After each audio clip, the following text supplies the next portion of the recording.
ہم نے امامت کو ماننا ہے، ولایت کو ماننا ہے، ہم اپنے آپ کو شیعہ کہتے ہیں، تو ہر چیز ثابت کرنے سے ہوتی ہے۔ اگر ایک مسلمان ہے اور ایک کافر ہے تو اس میں فرق ہونا چاہیے یا نہیں ہونا چاہیے؟ جی سمجھدار بچے ماشاءاللہ بیٹھے ہیں۔ ایک کافر اور ایک مسلمان، اس میں زمین آسمان کا فرق ہونا چاہیے۔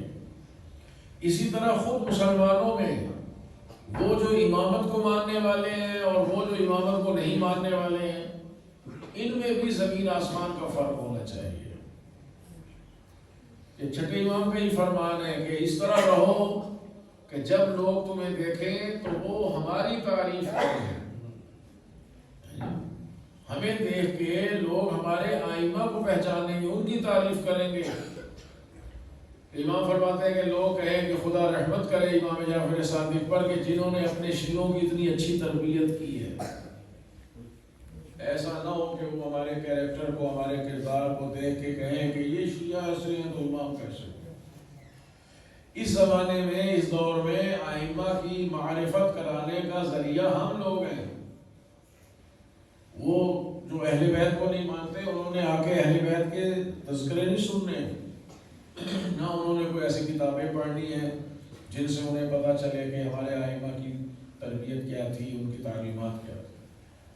اور اگر ہم اپنی زبان سے کہیں، فرض کریں ہم خود تربیت یافتہ نہیں ہیں اور ہم انہیں دعوت دیں کہ آؤ بھائی ہمارے آئمہ کی تعلیمات دیکھو اور ہمارے آئمہ کی اچھائیاں دیکھو اور ہمارے آئمہ کے فضائل سنو اور ہمارے آئمہ کے کمالات دیکھو، تو وہ کہیں گے کہ اگر اتنے ہی با کمال ہیں تمہارے امام، اتنے ہی اچھے ہیں، اتنے ہی ان کی اعلیٰ تعلیمات ہیں، تو اس کا اثر تمہارے اندر کیوں نہیں نظر آتا؟ اسی لیے امام نے فرمایا کہ کونوا دعاۃ للناس بغیر السنتکم، تم لوگوں کو ہماری طرف بلانے والے بنو۔ دعات داعی کی جمع ہے، کونو یعنی بن جاؤ، دعاۃ للناس لوگوں کو دعوت دینے والے۔ دعوت کس چیز کی؟ اہل بیت کے طرف لانے۔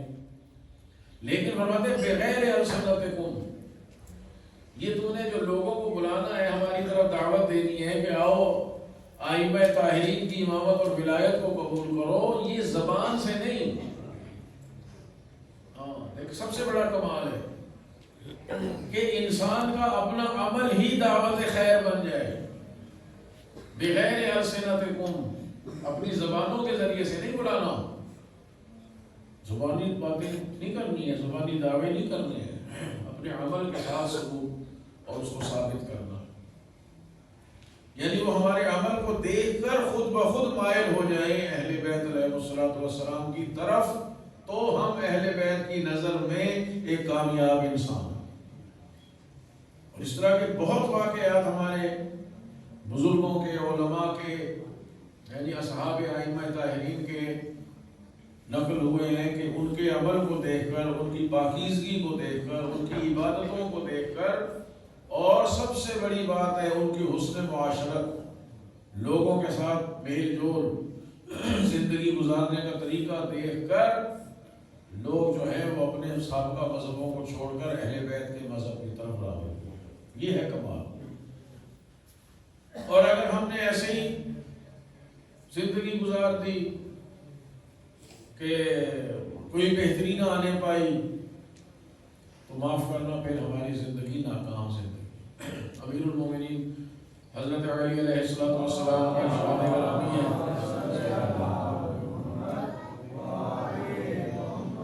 کہ مومن کے 2 دن برابر نہیں گزرنے چاہیے۔ من ساواہ یومان فہو مغبون، جس کے 2 دن برابر گزر گئے وہ خسارے میں، نقصان میں۔ یعنی ہر روز بروز ہمارے کردار میں بہتری آنی چاہیے، ہمارے عمل میں بہتری آنی چاہیے، ہمارے علم میں اضافہ ہوتا چلا جانا چاہیے۔ جہاں کل رکے ہوئے تھے آج بھی اگر وہیں ہیں، تو پھر کل سے لے کے آج تک ہم نے کیا ترقی کی ہے؟ جبکہ ہر لمحے ترقی ہونی چاہیے۔ اگر ترقی نہ ہو، ایک آدمی فرض کریں وہ کلرک بھرتی ہوا اور کلرک ہی ریٹائر ہو گیا، کوئی ترقی نہیں ہوئی اس کی۔ حالانکہ انسان کو ترقی ہر میدان میں، ہر شعبے میں ترقی کرنی چاہیے۔ خصوصاً اپنے عمل اور کردار کے میدان میں تو بہت زیادہ ترقی کی ضرورت ہے. یہی ہدایت ہے. ہم نماز پڑھتے ہیں ہر لمحے ہر نماز میں، یعنی آپ کو پتہ ہے، پتہ ہونا چاہیے بچوں کو، سورہ حمد کے بغیر نماز نہیں ہوتی. سارا قرآن پڑھیں، سورہ حمد نہ پڑھیں تو نماز، ایک رکعت نماز بھی نہیں ہوتی. تو سورہ حمد کیوں واجب ہے؟ اہدنا الصراط المستقیم، صراط مستقیم پر پروردگار ہمیں ثابت قدم رکھ. ہمارے لیے انشاءاللہ یہ مفہوم ہے. ہمیں اللہ نے صراط مستقیم دے دی ہے، اہل بیت کے دامن سے وابستہ کر دیا ہے، محبین آل محمد میں شیعیان امیر المومنین میں پیدا کر دیا ہے. یہ اس کا لطف و کرم ہے. اب ہم ہر نماز میں یہی چاہتے ہیں کہ اہدنا الصراط المستقیم، کہ یا اللہ اس صراط مستقیم پر ہمیں ثابت قدم بھی رکھ، ہم مرتے مر جائیں اہل بیت کے راستے سے نہ ہٹیں. تو یہی اہدنا الصراط المستقیم جو ہم بار بار کہتے ہیں، یہی اپنی ترقی کی دعا بھی ہے. کیونکہ جب ہر لمحہ، ہر روز، ہر سیکنڈ ہم اہل بیت کے دامن سے وابستہ رہیں گے تو یقیناً ہماری زندگی میں ترقی بھی ہوتی چلی جائے گی. آپ ماشاءاللہ جوان ہیں، نوجوان ہیں. پرانے لوگوں کو ٹھیک ہے ان کے تجربات سے فائدہ اٹھانا چاہیے، لیکن ان کا زمانہ اور تھا، آپ کا زمانہ اور ہے. امیر المومنین کا فرمان ہے کہ لا تعذبوا اولادکم بآدابکم، اپنے بچوں کو اپنے آداب کی تربیت نہ دو. لأنہم مخلوقون لزمان غیر زمانکم، یہ بچے بنے ہیں اس زمانے کے لیے جو تمہارا زمانہ نہیں ہے. ہمارا زمانہ اور تھا، آپ کا زمانہ اور ہے. جو ہمارے سے بڑے تھے ان کا زمانہ اور تھا، جو ان سے بڑے ہیں ان کا زمانہ کچھ اور. اب ماشاءاللہ زمانہ اتنا ترقی کر گیا ہے کہ وہ چھوٹا سا بچہ جسے نام نہیں لکھنا نہیں آتا ہوگا اپنا، مگر وہ جناب بڑے سے بڑا اس کو یہ موبائل دے دیں وہ چلا لے گا اس لمحے. وہ ایک بچہ ہے ہمارے بھائی کا ہوتا ہے اسی طرح بچہ ہوا ہے، جیسا یہ چھوٹے بچے بیٹھے، وہ کہتا ہے مجھے کوئی موبائل دے دو میں اس کا پاسورڈ کھول دوں. ہمارے جیسوں کو نہیں آئیں گے، ہمارے سے بڑوں کو تو کیا ہے. مقصد یہ ہے کہ دیکھیں نا ترقی ہے نا زمانے کی. آج سے 50 سال پہلے، 40 سال پہلے اگر کوئی بندہ فوت ہو گیا اور وہ فرض کرو زندہ ہو کے آ جائے، وہ بیچارہ ایسے ہی پریشان ہو کے مر جائے گا کہ یہ دنیا کہاں سے کہاں پہنچ گئی. 50 سال پہلے تو خیر بڑی بات ہے، 30 سال پہلے بھی ہمارے ذہنوں میں بھی انٹرنیٹ کا وہ تصور کہاں تھا، جانتے ہی نہیں تھے انٹرنیٹ کیا ہوتی. اور دیکھیں امام جعفر صادق علیہ السلام کے زمانے میں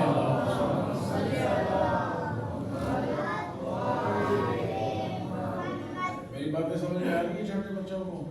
انشاءاللہ جن کو آ رہی ہے وہ تو کم از کم پک کرے نا. حضرت نے فرمایا کہ ایک زمانہ آئے گا کہ لوگ خط شط نہیں لکھا کریں گے، لیٹر، دوستوں کو رشتہ داروں کو خط نہیں لکھیں. کسی نے پوچھا مولا ان کے رشتہ دار دوست احباب جو دور دراز کے شہروں میں رہتے ہوں گے ان کی خیر خیریت کیسے ملے گی؟ اکثر بچوں کو ابھی بھی شاید پتہ نہ ہو کہ خط کیا ہوتا ہے. ڈاکیے ہی آنے ختم ہو گئے، کوئی پوسٹ آتی نہیں ہے. تو آپ نے فرمایا کہ ہر ایک کے پاس اپنا نظام ہوگا.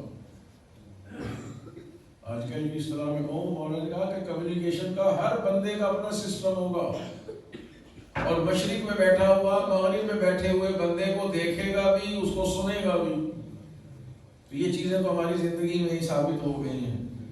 اب کوئی خط شط نہیں لکھتا، حتیٰ اب تو شادی کے کارڈ بھی نہیں آتے، ہر چیز واٹس ایپ پر چل رہی ہے جی. اور اب آپ اس پہ چیٹنگ کر لیں، ویڈیو کال کر لیں. ہماری بہن گئی ہوئی ہے رات، انہوں نے وہاں کو مشہد مقدس کی ساری زیارات، اس سے پہلے کربلا اور نجف کی ساری زیارات لائیو ہمیں کرا دی گھر بیٹھے. کیسا زمانہ آ گیا. مقصد یہ ہے زمانہ ترقی کر رہا ہے. انسان نے کیا ترقی کی ہے؟ انسان کی ترقی مقصود ہے اصل. کوئی ہمارے قد لمبے ہو گئے کہ حضرت موسیٰ کی قوم جتنے لمبے لمبے قد ہو گئے، یا ہماری عمریں زیادہ ہو گئی ہیں کہ جی 200 سال زندہ رہتے ہیں. کس چیز میں ہم نے ترقی کی؟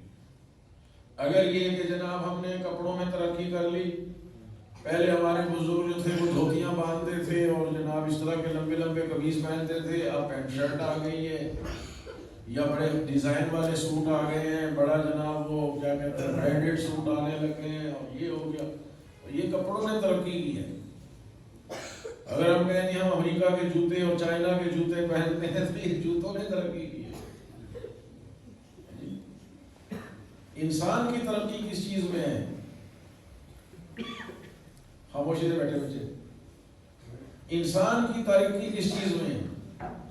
اچھا، تعلیم میں کیا ترقی ہے ہمارے پاس؟ پرانے لوگ بڑے پڑھے لکھے ہوتے تھے. کہتے پرانے زمانے کی کسی نے میٹرک کی ہوئی ہو تو آج کل کے ایم اے سے زیادہ وہ پڑھا لکھا سمجھا جاتا ہے. آج کل بی اے کا بچہ اپلیکیشن نہیں لکھ سکتا اچھے طریقے سے، تو بہت لائق فائق ہو تو ٹھیک ہے. کیا ترقی کی ہے ہم نے؟ پرانے زمانے میں بھی لوگ ڈاکٹر بنتے تھے، وکیل بنتے تھے، انجینئر بنتے تھے، سب کچھ ہوتا. انسان کی اصل ترقی جو ہے وہ اس کی تربیت میں ہے. کل میرے اندر کتنی برائیاں تھیں، آج اتنی ہی ہیں تو بھی میں خسارے میں ہوں. کل جتنی اچھائیاں تھیں آج اتنی ہی اچھائیاں ہیں تو بھی خسارے میں. یعنی ہر روز ایک کم از کم ایک برائی، ایک گناہ میرے سے کم ہو، ایک نیکی کا میرے اندر اضافہ ہو، پھر اعتراض. ہمارے ماحول کیسے تھے چھوڑ دیں ان کو. اب بھی کیسے ہوں گے ماحول؟ آپ نے اپنا ماحول بنا. ہر بندے نے، ہر بچے نے اپنا ماحول، اپنا فیوچر، اپنا مستقبل خود بنا. میری بات سے کوئی ناراض نہ ہو، میں اپنی بات کر رہا ہوں. اگر فرض کرو میرے گھر میں میرا والد گالیاں دیتا ہو تو مجھے نہیں دینی چاہیے. وہ ان کا زمانہ اور تھا، ہمارا زمانہ اور ہے. اب ہمارا زمانہ گالیاں دینے کا زمانہ نہیں. اگر ان کے معاشرے میں، جس معاشرے ماحول میں انہوں نے تربیت پائی ہے، کچھ اور آداب رہے ہوں گے تو وہ آداب اس زمانے کے لیے نہیں ہے. ہمارے زمانے کے آداب اور ہیں، آپ کے زمانے کے آداب اور ہیں. کئی انسان جائے گا مسجد میں آئے گا ماشاء اللہ، اس طرح بیٹھے کہ پتہ چلے کہ روز کے مسجد میں آنے والا. ہر جگہ ایسی بات ہو رہی ہے. اگر فرض کریں کہ بڑے لڑ رہے ہیں مسجد میں یا امام بارگاہ میں یا گلی میں یا محلے میں کہیں بھی، تو آنے والی نسل کو ایسا نہیں ہونا ہے. پھر تو ہے ترقی. اور اگر آنے والی نسل بھی، یہ چھوٹے بچے بھی اسی ظاہر دیکھیں گے تو ماحول تو وہی اثر تو آئے گا. لیکن ہر ایک کو اپنے مقام پہ خود سوچنا چاہیے. اگر کسی میں کوئی کمی نظر آ رہی ہے تو بندے کو یہ سوچنا چاہیے کہ انشاءاللہ میرے اندر یہ کمی نہیں ہوگی. میں نے کچھ اور بننا ہے، میں نے وہ بننا ہے جو میرے امام زمان چاہتے ہیں، میں نے وہ بننا ہے جو میرا مذہب چاہتا ہے، جو خدا بند عالم چاہتا ہے. اس کے لیے اپنی دینی معلومات کا اضافہ ضروری ہے. آپ اسکول میں پڑھیں، کتنا پڑھ سکتے ہیں. آپ ڈاکٹر بنے، آپ انجینئر بنے، آپ وکیل بنے، آپ جج بنے، آپ صدر پاکستان بن جائیں انشاءاللہ. لیکن اگر مذہبی تعلیمات نہیں ہیں تو پھر ہماری ویلیو ایک ٹیڑھی پیسے کی نہیں. ہم مائنس زیرو ہیں، بالکل کچھ بھی نہیں اگر ہمارے اندر مذہبی معلومات نہیں. اگر حلال و حرام کی تمیز نہیں ہے تو کوئی انسانیت ہی نہیں ہے. جانور میں حلال و حرام کی تمیز نہیں ہوتی. حلال اور حرام، کیا چیز ہمارے لیے حلال ہے، کیا حرام، کون سی چیز ہمارے استعمال کو اللہ تعالیٰ اجازت دیتا ہے، کون سی چیز کو منع کرتا ہے، اس چیز کو جاننا ہی اصل انسانیت ہے. حیوانوں کو دیکھیں، کہیں چھوڑ دیں آپ، کھا پی جائیں گے سب کچھ. انہیں نہیں پتا کہ یہ ہمارے مالک کا کھیت ہے یا کسی کا کھیت ہے، کہاں بیٹھنا ہے کہاں نہیں بیٹھنا، کہاں گندگی پھیلانی ہے کہاں نہیں پھیلانی۔ انسان کی تربیت یہ ہوتی ہے کہ پتہ چلے میں انسان ہوں، میں ایک ایسی اللہ کی مخلوق ہوں کہ جسے اللہ نے عقل سلیم عطا فرمائی۔ وہ حیوان ہے، وہ جانور ہے، ان کے اندر وہ چیز نہیں ہے، وہ اپنی خواہش کے تحت چل رہے ہیں۔ ہم نے خواہش کے تحت نہیں چلنا، ہم نے عقل کے تحت چلنا۔ اور یہ بھی اللہ تعالیٰ کا ایک فضل ہے کہ اس نے ہمیں عقل سلیم عطا کی ہے، اور عقل کبھی غلطی نہیں کرتی۔ غلطی جب ہوتی ہے وہ ہماری عقل سے نہیں ہوتی، غلطی ہوتی ہے، گناہ ہوتا ہے، ہماری خواہشات سے ہوتا ہے۔ خواہشات بھی ہیں، عقل بھی ہے۔ عقل انسان کو غلطی سے روکتی ہے ہر جگہ۔ خداوند عالم نے ہمارے اندر بھی ہدایت کا نظام رکھا ہوا ہے۔ میں نے کہا نا سب سے اہم کام انسان کی تربیت ہے، اس کے لیے ہمیں عقل سلیم عطا کی ہے۔ نبی یا امام 24 گھنٹے ہمارے ساتھ نہیں رہ سکتے، کسی دور میں بھی ایسا نہیں ہوا۔ انبیاء نے، ائمہ نے ہمیں بتا دیا کہ یہ کرنا ہے یہ نہیں کرنا، 24 گھنٹے ہر لمحے ہمارے ساتھ نہیں ہیں۔ لیکن اللہ تعالیٰ نے ایک چیز بنام عقل ہم 24 گھنٹے ہمارے ساتھ رکھی، حتیٰ کہ ہم سو جائیں عقل نہیں سوتی۔ دیکھ لیں کتنا پروردگار کو ہمارے سے پیار ہے، ہمارا خیال ہے کہ ہر لمحہ وہ عقل ہمارے ساتھ ساتھ ہے ہدایت کرنے کے۔ کتنی دفعہ ہوا ہوگا کہ بچوں نے کوئی غلطی کر دی اور پھر وہ شرمندہ ہے، اوہ میرے سے غلطی ہو گئی، اپنے ابو سے چھپتا پھر رہا ہے، اپنی امی سے چھپتا پھر رہا ہے، بڑے سے چھپتا پھر رہا ہے۔ یہ عقل بتا رہی ہوتی ہے کہ تم نے کام غلط کیا ہے۔ خواہش جو ہے، کسی چیز کی خواہش چاہت، وہ غلطی کراتی ہے، عقل روک رہی ہوتی ہے، بعد میں عقل اسے تنبیہ کرتی ہے کہ تم نے غلط کیا، چھپ۔ ابو نے دیکھ لیا تو مارے گا، امی کو پتہ چل گیا تو پٹائی ہوگی، بڑے بھائی کو پتہ چل گیا تو پٹائی ہوگی۔ وہ چیز جو ڈرا رہی ہے پٹائی سے، سزا سے، وہ عقل ہے۔ اور یہ ساری زندگی انسان کو خوف زدہ کرتی ہے۔ یہ تو گھر کا نقصان کیا ہے، جسے امی یا ابو نے ناراض ہو کے ممکن ہے ایک دو تھپڑ مار دیں یا ڈانٹ کے چھوڑ دیں۔ جب بالغ ہو جاتا ہے انسان، وہی عقل کہتی ہے کہ اب اللہ کی سزا ملے گی تجھے، تم نے یہ گناہ کیا، توبہ کر یا نہ کر، سلسلے سے ہی روک دی۔ تو یہ سارا نظام جو ہے یہ ہماری تربیت کا نظام ہے، ٹھیک ہے؟ سمجھ آ رہی ہو جو انشاءاللہ آپ لوگوں نے جس طرح تعلیم حاصل کرنی ہے ویسے تربیت حاصل کرنی ہے، اور یہ عہد کرنا ہے اپنے ساتھ کہ ہم نے اپنا زمانہ اپنے آنے والے دور کے مطابق بنانا ہے۔ آنے والے دور کی کیا اس کے تقاضے ہوں گے، اس کے مطابق اپنے آپ کو ڈھالنا، اور مذہب کے سائے میں۔ اگر مذہب کا سایہ نہیں ہے، وہ جو زکی ہے وَيُعَلِّمُهُمُ الْكِتَابَ وَالْحِكْمَةَ، وہ تزکیہ صرف دین کر سکتا ہے، کوئی اور نہیں کر سکتا۔ یورپین لوگ، امریکہ کے لوگ، برطانیہ کے لوگ بڑے ترقی یافتہ ہوں گے، مادی دور میں ہیں جی، ان کے شہر دیکھیں گے جناب بڑے صاف ستھرے، ان کے گھر دیکھیں گے بڑے خوبصورت، ان کے رہن سہن دیکھیں گے بڑا اٹریکٹیو ہے جناب، لوگ بھاگ بھاگ کے جاتے ہیں، مگر ان کی زندگی میں کیا ہے؟ سور مل جائے سور کھا جائیں گے، گائے مل جائے گائے کھا جائیں گے، شراب مل جائے شراب پی لیں گے، چائے مل جائے چائے پی لیں گے، ہے جی، کوئی تقدس نہیں ہے رشتوں کا، کوئی تمیز نہیں ہے، کوئی حلال و حرام کی بات نہیں ہے، ان کی فکر نہیں ہے۔ ایسی ترقی کو کیا کرے انسان کے جس میں نہ ماں بہن کی تمیز ہو، نہ باپ بھائی کی تمیز ہو، نہ حلال و حرام کی تمیز ہو، کچھ پتہ ہی نہیں ہے انہیں کیا کھا رہے ہیں کیا نہیں کھا رہے، خدا کیا چاہتا ہے کیا نہیں چاہتا۔ کیوں؟ یزکیہم نہیں ہے، ان کے ہاں تزکیہ نہیں ہے۔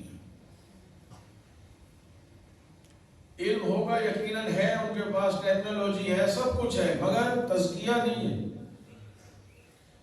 ہم لوگ بعض ہم متاثر ہو جاتے ہیں کہ جی وہ لوگ دیکھیں نا پاکستان کی بنی ہوئی چیز ہوگی تو بڑی ملاوٹ والی ہوگی اور ناپائیدار ہوگی، باہر سے چیز آئی ہے تو بڑی پائیدار ہے، جی امریکہ کی بنی ہوئی ہے، جاپان کی بنی ہوئی ہے، یہ وہ ہے، وہ ٹھیک ہے، وہ اپنی جگہ، وہ انہوں نے ایک ماحول بنایا ہے، کہ وہ مثلاً فرض کرو کہ جی جھوٹ نہیں بولے،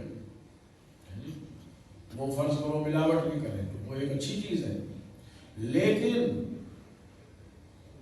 سب سے اہم چیز جو ہے کہ حلال اور حرام کی تمیز کی تمیز، یہی تو انسان اور حیوان میں فرق ہے، میں نے ابھی عرض کیا، تو اس لیے ان کی زندگی حیوانیت سے آگے نہیں ہے۔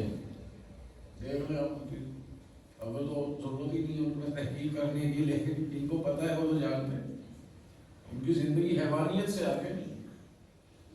یہ اسلام ہے، یہ مذہب ہے، یہ شریعت ہے، یہ قرآن، اہل بیت ہے، انبیاء کرام ہیں جو ہمیں تزکیہ کرتے ہیں ہمارا، کہ ہمارا باطن جو ہے وہ صاف ہے۔ ہمارے ماحول میں جس چیز کی کمی ہے وہ تزکیے کی کمی ہے، وہ تربیت کی کمی ہے۔ انشاءاللہ آنے والی نسل جو ہے، آپ لوگ بچے نوجوان، ان کی تربیت کی بہت ضرورت ہے، اور ایسی محفلیں ہونی چاہیے، ایسے پروگرام ہونے چاہیے کہ جن بچپن سے، میں نے کہا ماں کی گود سے، بلکہ ماں کے شکم سے شروع ہوتا ہے۔ حضور نے کیا فرمایا ہے؟ اطلبوا العلم من المہد الی اللحد، ماں کی گود سے کون سا علم مل رہا ہے؟ ماں کی گود میں انگریزی پڑھا رہے ہیں، فزکس پڑھا رہے ہیں، کیمسٹری پڑھانی ہے ماں کی گود میں، بیولوجی پڑھانی ہے، وہ کون سی تعلیم؟ وہ اصل میں تزکیہ ہے کہ ماں کی گود سے ہی، بلکہ ماں کے رحم سے ہی بچے کی تربیت کا نظام اور سلسلہ شروع ہوتا ہے، اور آخر تک جائے گا، مرتے دم تک یہ عمل جو ہے وہ جاری رہتا ہے اور رہنا چاہیے، تاکہ ہر آن انسان کی ترقی ہوتی ہے۔ اس لیے ضروری ہے، اب ظاہر ہے کہ بزرگوں کو تو بدل نہیں سکتے، بزرگوں کا جو ماحول تھا یا ہے اس کو آپ چینج نہیں، کوئی بھی نہیں چینج کر سکتا۔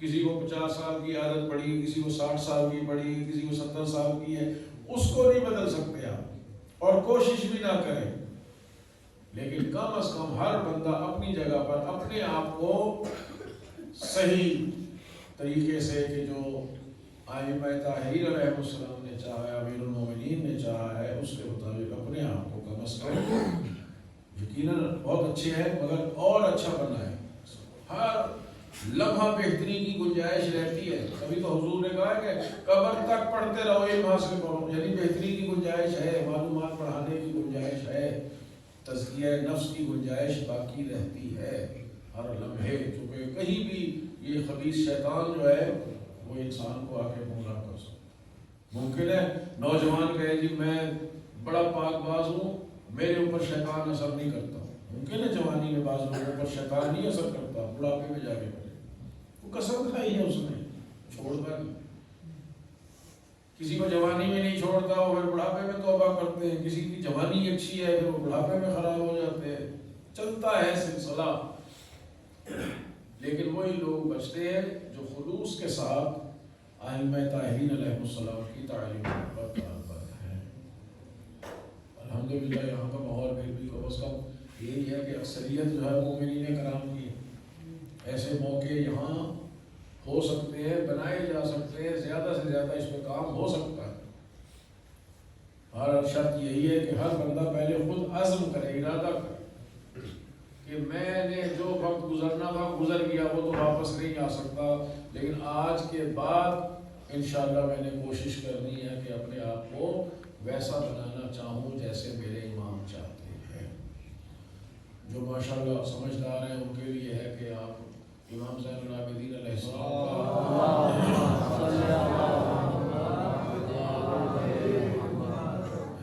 چھوٹا سا کتاب چاہے حقوق وہ پڑھیں، میں اکثر مجلسوں میں کہتا ہوں انٹرنیٹ پہ سب کچھ مل جاتا ہے، رسالہ حقوق دیکھیں، ماں باپ کے حقوق، استاد کے حقوق، بہن بھائیوں کے حقوق، ہمسایوں کے حقوق، جی ہمارے اللہ کے حقوق، ہمارے رسول کے، ائمہ کے حقوق ہمارے اوپر جو ہیں، اور بہت سی چیزیں آپ کو ملیں گی۔ اسی طرح زندگی میں موقع دیتا ہے اللہ تعالیٰ، اس سے فائدہ اٹھانا چاہیے۔ قرآن کریم تو پڑھتے ہی ہیں، نہج البلاغہ کو تھوڑا تھوڑا چاہے آدھا صفحہ، 2 لائنیں 3 لائنیں بندہ بڑے ترجمے کے ساتھ پڑھے، دیکھے امیر المومنین علیہ السلام نے کس طریقے سے ہمارے لیے واعظ و نصیحت فرمائی۔ کوئی یہ نہیں کرتا کہ لمبے لمبے خطبے ایک ہی نشست میں بیٹھ کے پڑھا جاتا ہے، 2 جملے 3 جملے آخر میں چھوٹے چھوٹے جملے مولا کے، وہ سب بہترین تربیت کے مرکز ہے، وہ جملہ نہیں ہے، وہ مرکز تربیت ہے انسان۔ اتنا کچھ ہمارے آئمہ چھوڑ کے گئے ہیں ہمارے لیے، اتنا کچھ چھوڑ کے گئے ہیں، کوئی بندہ ہو کہ اس کو بیٹھ کے پڑھے اور اس پر کوشش کرے کہ میں اس کے مطابق عمل کروں، تو خدا گواہ ہے کہ انسان کی کایا پلٹ کے گئے۔ دوسرے مذہب کے لوگ جب پڑھتے ہیں حیرت زدہ رہ جاتے ہیں کہ ایسا کلام شیعوں کے پاس موجود ہے، اور شیعہ ہے کہ ماشاءاللہ اس کی طرف توجہ نہیں ہے ہماری۔ بہرحال توجہ کریں، زیادہ میں ٹائم مجھے پتا ہی نہیں تھا، میں سمجھا تھا کوئی بچوں کو انعام شنام دینا ہے، ایسی کوئی بات تھی، تو میں تو بالکل ایسے ہی آیا ہوں، یہاں آ کے پتا چلا کہ تھوڑا سا جو ہے اس طرح کی گفتگو ہے۔ لیکن بہرحال ایک چیز کے دیکھیں، پرسوں مسجد میلاد تھا نا یہاں، اس سے پہلے بھی اکثر دیکھا جاتا ہے، یہ چھوٹے بچوں کو کہہ رہا ہوں، نیاز دیکھ کے تبرک آ جائے نا، ہم سب کچھ بھول جاتے ہیں۔ ہم سمجھتے ہیں کہ بھئی یہ تبرک کوئی اور لے کے بھاگ جائے گا، ہمیں نہیں ملے گا، حالانکہ ایسا نہیں۔ جب آپ مولا کی مجلس میں آئے ہیں، مولا کے جشن میں آئے ہیں، تو یقیناً تبرک ملے گا۔ اور یہ یاد رکھیں، یہ سب کے لیے جملہ ہے، یہ مجلس میں جو نیاز اور تبرک ملتا ہے، یہ تو ایسے کبھی منہ میٹھا کرنے والا مل گیا، کچھ حلوہ شلوہ مل گیا، کوئی مٹھائی مل گئی، کبھی چاول مل گئے، یہ تو ایک ایسی ایک روش چل رہی ہے کہ جو ذکر میں آیا ہے وہ کچھ نہ کچھ کھا پی کے بھی جائے۔ اصل جو مجلس کا حصول اور وہ تبرک ہے، وہ آئمہ کے کمالات اور فضائل اور ان کے کلام ہیں، جو ہم نے اس کو صرف سن کے کانوں سے اڑا نہیں دینا ہوتا، بلکہ اس کو اپنے دل میں رکھنا ہے کہ میں نے اس پہ عمل بھی کرنا، اصل وہ چیز ہے۔ باقی شربت مل گیا، چائے مل گئی یا نہ ملی، حلوہ مل گیا نہ ملا، تو اس سے کیا فرق پڑتا ہے؟ اپنے گھر میں تو انسان ہر چیز کھا پی لیتا، لیکن جب آئیں تبرک تقسیم ہو رہا ہے تو بیٹھے رہے اپنی جگہ پر، پتہ چلے کہ ہم یہ کھانے پینے کے لیے نہیں آئے، ہم تو اہل بیت کے لیے آئے۔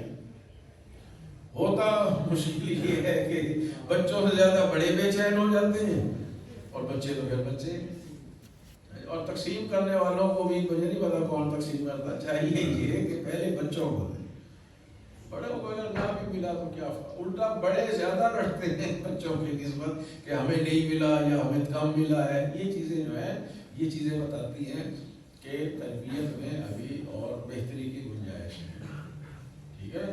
چھوٹے بچوں کو زیادہ اس چیز کا وہ کریں، ایک دم وہ جناب بھگدڑ سی بچ جاتی ہے کہ پتہ نہیں کیا ہو گیا اور کیا ہو جائے گا، یہ چیزیں جو ہیں اس کو زیادہ آپ نے توجہ نہیں دینی۔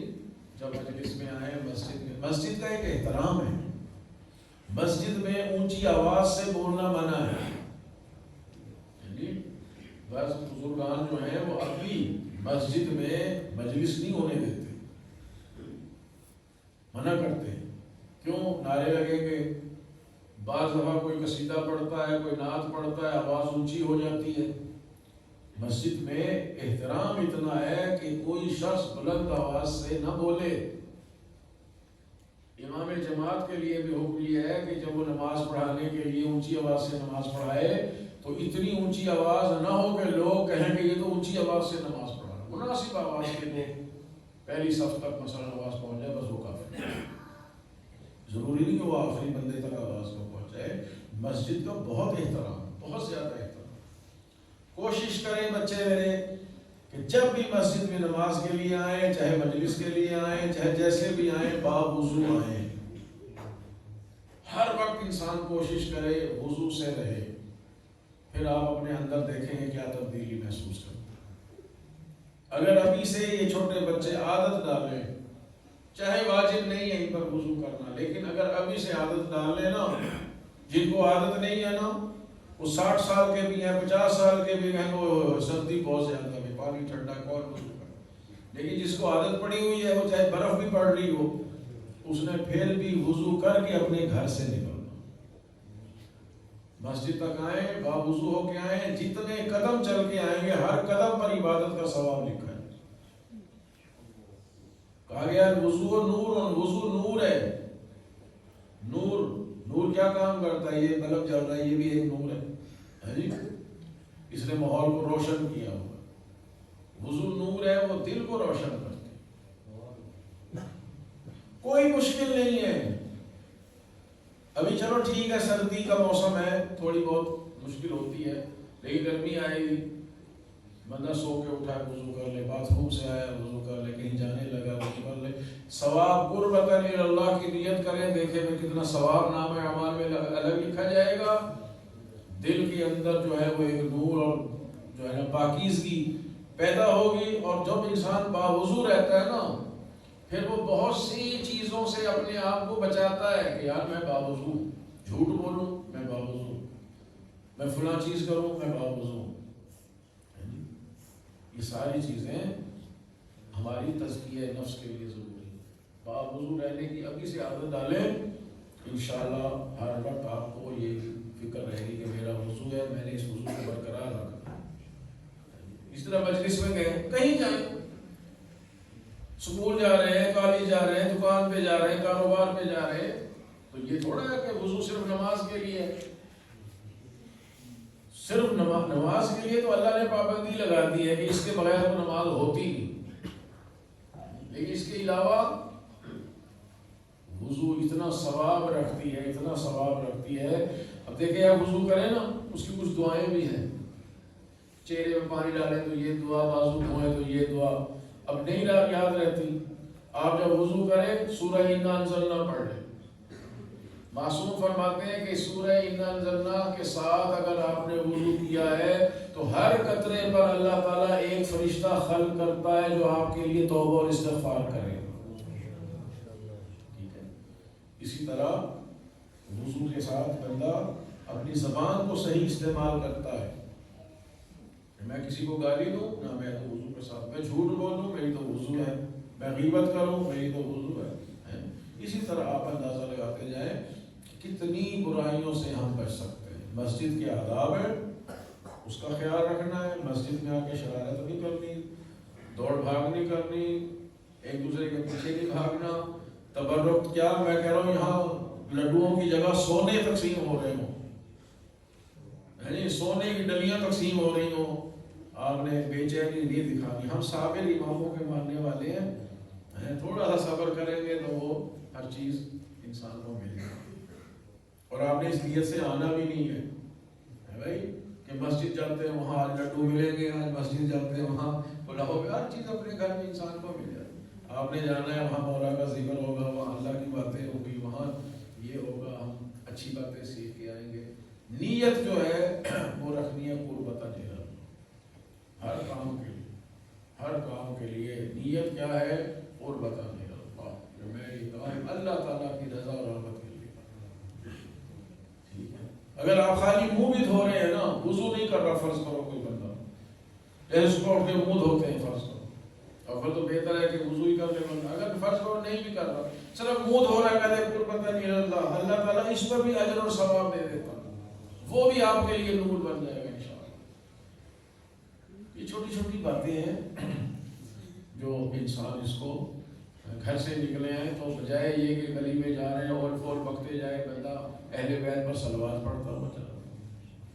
تسبیحات تو آتی ہوں گی نا، تسبیح آتی ہے سب کو، 34 دفعہ اللہ اکبر، 33 دفعہ الحمدللہ، 33 دفعہ سبحان اللہ. اسے کہتے ہیں تسبیح فاطمہ زہرا سلام اللہ علیہا. یہ اتنی عظمت رکھتی ہے یہ تسبیح کہ نماز واجب کے بعد امام ثابت فرماتے ہیں کہ جو شخص یہ تسبیح پڑھے وہ ہمارے نزدیک 1000 رکعت نافلہ نماز سے افضل ثواب ہے اس کا. 1000 رکعت سے کتنے لفظ ہیں؟ 100 لفظ ہیں. 34 دفعہ اللہ اکبر، 33 دفعہ الحمدللہ، 33 دفعہ سبحان اللہ. آپ سکول جا رہے ہیں جی، کالج جا رہے ہیں، کہیں جا رہے ہیں، موٹر سائیکل پہ جا رہے ہیں، پڑھتے چلے جاؤ، درود پڑھتے چلے جاؤ. دیکھو اللہ تعالیٰ بہت محافظ ہے اس کا. یہ چھوٹی چھوٹی چیزیں اس کو انشاءاللہ اپنی زندگیوں میں اپنائیں اور پھر دیکھیں کہ آپ کی زندگی میں کتنا انقلاب پیدا ہوتا ہے. یہ جو بڑے بڑے علماء پیدا ہوئے ہیں نا، یہ کوئی عرش سے پڑھ کے نہیں آئے، یہ کوئی کر رکھا ہے، بچپن سے گناہوں سے بچا کے رکھا ہے۔ جتنا آپ گناہوں سے، غلطیوں سے، خطاؤں سے بچنے کی کوشش کریں گے، اس سے زیادہ اللہ تعالیٰ آپ کی مدد کرے گا۔ خداوند عالم فرماتا ہے قرآن میں کہ جو بندہ میری طرف ایک قدم بڑھاتا ہے نا، میں 10 قدم آگے بڑھ کے اس کو تھام لیتا ہوں۔ اللہ قدم نہیں اٹھاتا ہے، لیکن یہ ہمیں سمجھانے کے لیے ہے کہ تم میری طرف آنے کا ارادہ کرو، میں خود سنبھالوں گا تمہیں۔ لیکن اگر کوئی بندہ خدا کی طرف، اہل بیت کی طرف آنے کا ارادہ ہی نہ کرے تو کوئی زبردستی تو لانے والا ہے۔ اور دوسری بات یہ کوشش کرے کہ نماز کم از کم واجب نمازیں جو ہیں وہ نماز مسجد میں با جماعت آ کے ادا۔ کون پڑھا رہا ہے اس سے آپ کی غرض نہیں ہونی چاہیے، سمجھے نہیں؟ نماز کون پڑھا رہا ہے اس سے غرض نہیں ہونی چاہیے، نماز مسجد میں آ کے پڑھے اور با جماعت پڑھے۔ آپ والے وقت میں انشاءاللہ بچپن سے عادت ڈالیں گے تو ساری زندگی کی عادت رہے گی، اگر نہیں ڈالیں گے عادت تو کبھی بھی عادت نہیں۔ ایک شیعہ نے اپنے آپ کو ثابت کرنا ہوتا ہے کہ میں شیعہ ہوں، یعنی میں نے کئی دفعہ کہا، بچے بھول جاتے ہیں، شیعہ وہ ہوتا ہے جو امیر المومنین کے نقش قدم پر چلے۔ شیعہ کا معنی ہوتا ہے ساتھ ساتھ چلنے والا، یعنی مشائیت کرنا، پیچھے پیچھے چلنا، ساتھ ساتھ چلنا۔ اگر ہم اہل بیت کے ساتھ چلیں گے ہی نہیں تو پھر شیعہ کس چیز کے؟ اگر شیعہ کا معنی لینا ہے لشکر، گروپ، جماعت، پھر تو سارے لوگ شیعہ، ہر بندہ کسی نہ کسی جماعت کے ساتھ وابستہ۔ ہمارا عنوان ہے شیعہ علی علیہ السلام، شیعہ اہل بیت علیہ السلام، یعنی اہل بیت کے ساتھ چلنے والا، امیر المومنین علی علیہ السلام کے ساتھ چلنے والا۔ تو ساتھ چلنا کس چیز میں؟ کوئی مولا ہمارے ساتھ ساتھ چل رہے ہیں کہ ہم ان کے ساتھ چل رہے ہیں؟ مقصد ہے ان کی تعلیمات پر عمل کرنا۔ ان کی تعلیمات پر عمل جتنا ہم کرتے جائیں گے اتنا انشاءاللہ ہم شیعہ حقیقی معنی میں بنتے چلے جائیں گے۔ اور یہ شروع سے ہوتا ہے، یہ نہیں کہ بوڑھے ہو گئے، بجے بوڑھے ہو جائیں گے نا، جب نوکری سے ریٹائر ہو جائیں گے، سب یہ ہو جائے گا تو پھر کچھ نہیں ہونا، پھر تو بڑھاپے میں بندے سے کچھ نہیں ہوتا۔ سب کچھ جوانی میں ہوتا ہے۔ اللہ تعالیٰ بھی جوان کو، نوجوان کو اتنا اجر دیتا ہے۔ میں کوئی تسبیح پڑھوں نا تو فرض کرو کہ میرے لیے 1 نیکی کا ثواب لکھا جائے گا، آپ بچے پڑھیں گے تو آپ کے لیے کم از کم 70 کو کم از کم لکھا جائے گا۔ ہر چیز عبادت جو ہے وہ جوانی کی اللہ تعالیٰ کو اتنی محبوب ہے، اتنی محبوب ہے کہ اس کو لفظوں میں بیان نہیں کیا جا سکتا۔ وہ در جوانی توبہ کردن شیوہ پیغمبریز، جوانی میں توبہ کر کے رہنا، پاک دامن رہنا، یہ انبیاء والا کام ہے۔ بوڑھے ہونے کے بعد کیا ہے؟ جب بندے کو موت نظر آتی ہے کہ اب تو میں بوڑھا ہو گیا، بس اب پتہ نہیں کس وقت موت آ جائے، پھر تو اس نے ہر وقت اللہ توبہ ہی کرنی ہے۔ اصل تو یہی ہے کہ انسان اس عمر میں جس میں آپ ہیں، جوانی میں، یہ اپنے آپ کو خداوند عالم سے، اہل بیت سے متصل کرے، اس کی تعلیمات پر عمل کرے، یعنی اور روزانہ میں نے کہا ہے کم از کم 1 صفحہ 10۔ امیر المومنین کہتا ہے جو 10 آیتیں روز نہیں پڑھتا وہ غافل ہے، وہ اپنی زندگی سے غافل ہے، وہ ایسے یہ سو رہا ہے۔ کم از کم 10 آیتیں، ماشاءاللہ امجد صاحب کو قرآن پڑھاتے، 10 آیتیں 20 آیتیں جتنی اللہ توفیق دے اس کو پڑھے، 10 آیتیں پڑھے مگر ترجمے کے ساتھ۔ اسی طرح اگر وقت نکالنا پڑے گا نہج البلاغہ کے لیے، ائمہ کی تعلیمات کے لیے، تب جا کے ہم انشاءاللہ یہ سمجھیں گے کہ ہمیں اللہ نے کیسا چاہا ہے کہ ہم کیسے بنیں۔ میرے خیال اتنا کافی ہے۔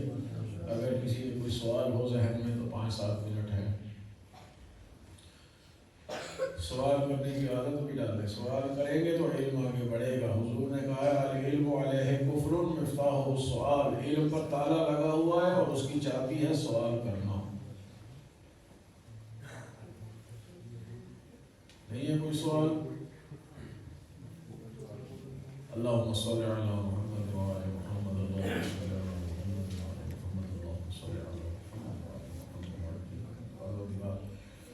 کہ محمد وعلی محمد علیہ السلام ہم سب کا یہاں مل کے بیٹھنا قبول فرما، اس کو عبادت شمار فرما، اس کا اجر اور ثواب ہم سب کے نام اعمال میں، ہمارے مرحومین کے نام اعمال میں فرما، جنہوں نے اس محفل کا انعقاد کیا ہے ان کی توفیقات خیر میں اضافہ فرما۔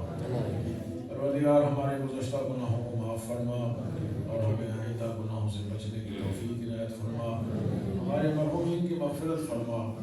بہت سے مومنین بیمار ہیں، سعودی عرب سے بھی فون آیا تو وہ بندہ بیچارہ بیمار ہے، اور بھی ہے، اللہ تعالیٰ سب کو شفائے کامل عاجلہ عطا فرمائے۔